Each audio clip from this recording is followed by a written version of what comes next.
या शोकसभेसाठी उपस्थित असलेले सर्व सन्माननीय शोकाकुल देशमुख घराण्यावर आणि राजूदादांवर प्रेम करणारी सर्व बंधूंनो आणि भगिनींनो, प्रथम मी या ठिकाणी स्वर्गीय अनिल दादा आणि स्वर्गीय सुवर्णाताई देशमुख यांना अभिवादन करते की असा पुत्र त्यांनी या चाळीसगावला दिला की ज्यांनी ध्रुवताऱ्यासारखं आढळपद मिळवलं असं म्हटलं तर वावगं ठरणार नाही।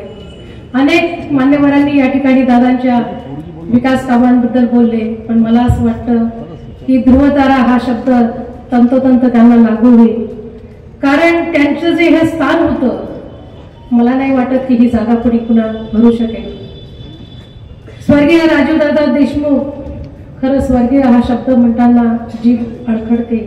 इतक्या कमी वयामध्ये दादांची अशी अचानक एक्झिट, खरं दिवाळीचा तो दिवस, लक्ष्मीपूजनाचा दिवस, संपूर्ण शहरामध्ये रोषणाई होती आणि दादांचं ज्यावेळेस कळालं की असं आकस्मिक जाणं झालं, मला असं वाटतं चाळीसगावकरांच्या मनामध्ये संपूर्ण अंधार निर्माण झाला होता।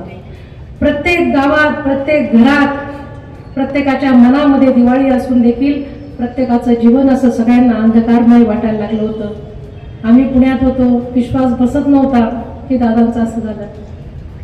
खरं दादा राजकारणापेक्षा समाजकारणाकडे दादांनी नेहमीच दादांचा कल असायचा।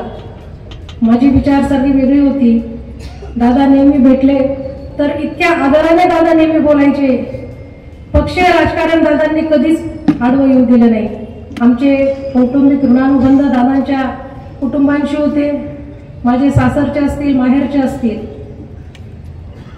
एक नेतृत्व कसं असावं हे खरोखर राजूदादांनी आपल्याला सगळ्यांना त्यांच्या शिकवणीतून दिलेलं आहे।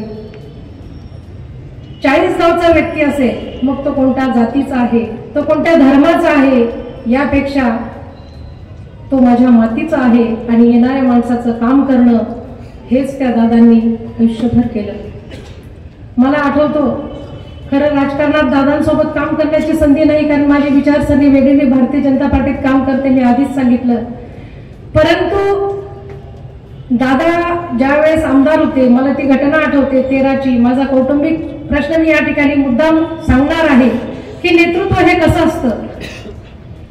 माझे पती इरिगेशन डिपार्टमेंटला डेप्युटी इंजिनियर, अचानक 2013 मध्ये अशी घटना घडली की त्यांना पॅरालिसिसचा अटॅक आला आणि 3 वर्ष त्यांच्या इथे भरलेले होते, म्हणजे बदलीचा ड्यू होता। दादा आमदार होते आणि भारतीय जनता पार्टीच्या माध्यमातून मी वेळोवेळी रस्त्यावर उतरून आंदोलन करत होती, भारतीय जनता पार्टीचा झेंडा घेऊन मी रस्त्यावर उतरत होती। परंतु दादांनी कधीच मनात हा द्वेष ठेवला नाही।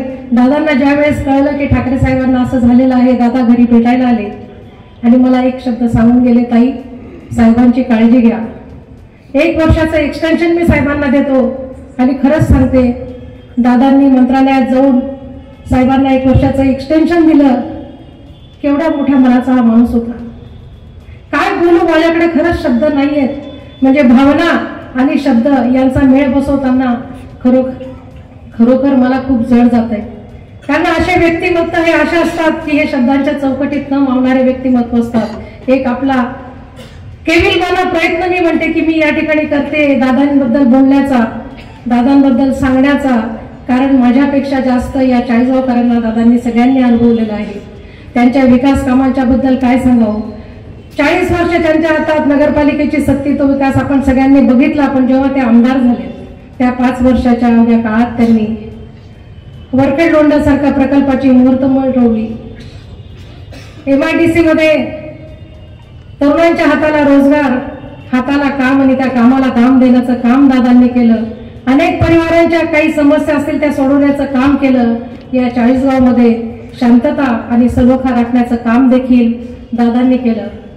खरं दादा अतिशय मितभाषी होते, कधी आक्रमकपणा दादांचा कधी ऐकलाच नाही। दादावर कोणी कितीही टीका केली असेल, मला असं वाटतं दादांनी कधी कोणाला प्रत्युत्तर दिलं नाही, परंतु चाळीसगावकरांच्या मनामध्ये दादांबद्दल जो एक नैतिक आदर होता तो मात्र सगळ्यांच्या मनामध्ये दिसायचा।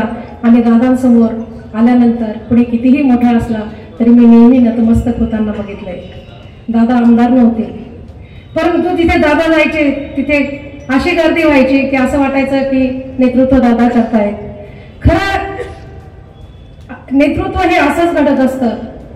द्वेष ठेवून, भावना ठेवून अशा कुठल्या तरी गोष्टीने नेतृत्व कधीच घडत नसतं. ते फक्त पद असतात आणि ते पद येतात आणि जातात, त्याला फारसं महत्व नसतं.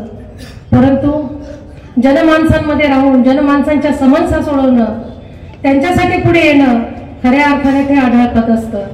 एक छोटीशी कविता की जी मी इथे दादांच्या बाबतीत आपल्या सगळ्यांसमोर सांगणार आहे. दादांचं जे व्यक्तिमत्व होतं ते मला जे भावलेलं आहे ती मी आपल्यासमोर मांडण्याचा या ठिकाणी प्रयत्न करते. गेलात दादा तुम्ही दूर, पण मनातून नाही जाणार कधी. राजू दादा तुम्ही नाव नाही, भावना आहात चाळीसगावाची.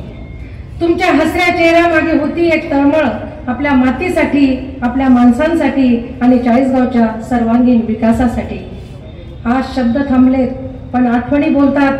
नेतृत्व संपत नाही, ते मनामनात जिवंत राहतं.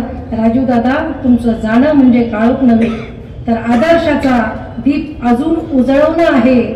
तुमचं कार्य, तुमची ओळख आणि तुमचं प्रेम हेच तुमचं खरं स्मारक आहे. हेच तुमचं खरं स्मारक आहे. दादांचे विचार, त्यांची कार्यशैली, त्यांचा लोकस्नेह जिवंत ठेवण्यासाठी अंतर्मन मला मनातून सांगतंय की येणाऱ्या काळात सन्माननीय आमदार मंगेश दादा चव्हाण आपल्या सर्वांच्या भावनांचा आदर करून एक चांगला सकारात्मक विचार करतील आणि राजू दादांचे जे विचार आहेत ते सदैव पुढे नेण्यासाठी ते प्रयत्नशील राहतील. आपल्या सगळ्यांची साथ त्यांना त्यावेळेस हवी, एवढंच मी या ठिकाणी म्हणेल. आणि खरंच जे मला दादांबद्दल व्यक्त व्हावं असं वाटलं ते मी या ठिकाणी व्यक्त झाली. कळत न कळत काही माझ्याकडनं कमी जास्त बोललं गेलं असेल, मी क्षमा मागते आणि स्वर्गीय राजू दादांना भावपूर्ण श्रद्धांजली अर्पण करते. खरंच दादा आणि ताईंच्या बाबतीतही खरं मला 2 शब्द बोलायचे आहेत. लोकनियुक्त नगराध्यक्षाचा पहिला बहुमान त्यांना मिळाला. खरं सासर माहेर दोन्ही राजघराणे, परंतु ताईंमधला जो एक सालस, सुस्वभावी आणि संस्कृतपणा तो या चाळीसगावकरांनी अनुभवलेला आहे. तेव्हा ताई नगराध्यक्ष पदाच्या वेळेस जेव्हा घराघरात झोपडीमध्ये जाऊन राखत होत्या, प्रत्येकाचा आशीर्वाद घेत होत्या. खरोखर एक आदर्श त्यांनी समाजापुढे त्यावेळेस निर्माण केला होता. अशा या जोडगोडीला कुठेतरी दृष्ट लागली असं मला वाटतं. आणि माहित नाही, परमेश्वर दादांना स्वर्गातच जागा देतील, कारण चांगल्या माणसाचं कर्म हे नेहमी त्याच्या सोबत असतं. स्वर्गीय दादांना या ठिकाणी मी श्रद्धांजली अर्पण करते. आणि हा जो दुःखद प्रसंग आज त्यांच्या कुटुंबावर आलेला आहे, संपूर्ण चाळीसगावकरांवर नाही तर जिथे जिथे देशमुख परिवाराचा संबंध असेल त्या संपूर्ण महाराष्ट्रावरही शोककळा पसरलेली आहे. त्या सगळ्यांना, आपल्याला सर्वांना परमेश्वर या दुःखातून बाहेर येण्याची शक्ती देवो हे परमेश्वराला प्रार्थना करते. भारतीय जनता पार्टी महिला मोर्चा तसेच माझ्या पिंपरी गावाच्या वतीने, माझ्या स्वतःच्या कुटुंबाच्या वतीने मी या ठिकाणी भावपूर्ण श्रद्धांजली अर्पण करते. थांबते. ओम शांती.